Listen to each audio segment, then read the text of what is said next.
What's up everybody, welcome back to the channel. It is Chris here from nuppfx, and today we are going to be restoring this small bench vise. So let's just jump right in.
Once again, thank you for sticking around to the end of the video.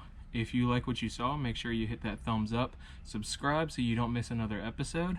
This was a really fun project. I know it was different, but I learned a lot doing it. I know it was a very basic, just rust removal and repaint restoration, but I really liked how it turned out. This is the only green I had. So remember, there are links down in the description below that help support the channel, help me keep creating, and I'll see you on the next one.